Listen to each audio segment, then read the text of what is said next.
Besides the feats, I determine who wins. Welcome to Entertainment Fight Night, EFN.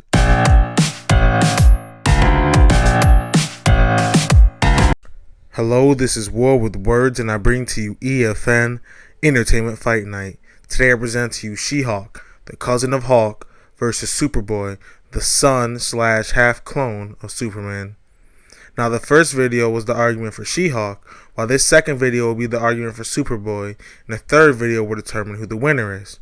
Now, let's begin. First, let's show Superboy using some of his strength of physical and tactile telekinesis, where here he's lifting a whale, which is a few hundred tons, or 100 or so tons, while keeping its internal organs in and keeping them from bursting. Next, it shows him being bulletproof, essentially. Bullets are just bouncing off him, and he doesn't even feel them. Here he's shown pulling a vehicle that's buried deep into some rock and doing it pretty easily. Next, it shows him lifting an entire castle with his tactile telekinesis.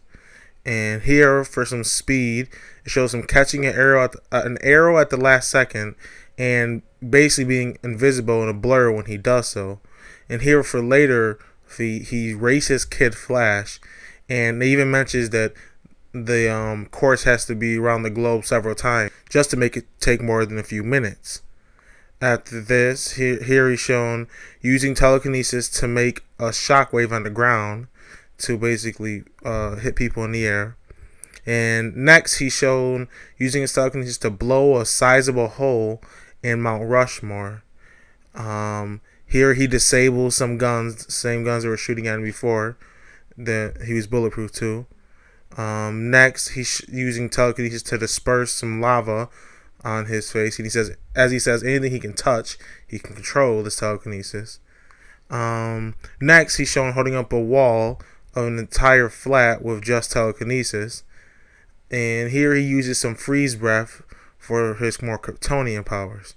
Now, for fights, here he is fighting Superboy Prime and doing well, drawing blood and basically just doing well, burning the S off his chest and taking hits and whatnot.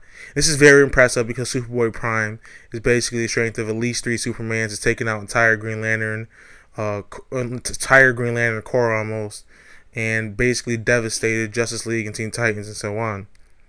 And here, finally, is a brainwashed Superboy versus the Titans, though he does have an advantage because they're not trying to hurt him as much, but overall he still dispatches with them with ease, and it shows just how dangerous he can be. So overall, Superboy is at least as strong as She-Hulk, if not stronger, with more versatile to his strength because it's tactile telekinesis. He's certainly faster, keeping up with Flash and whatnot, and he has freeze breath and of course his super strength and other types of abilities that Kryptonians get, and his durability should be enough to take her hits. And unlike Superman versus Hulk, She-Hulk isn't getting madder every time that she gets hit or as the fight lasts. So Superboy, even if he doesn't take her out immediately, can eventually figure out how to use his powers correctly, his TK, and take her out. And that's just my analysis. Now, if you want to see more, check out the channel, my channel at Daily Motion, which is War with Words, and check out the site at warwithwords.com. That's warwithwords.com.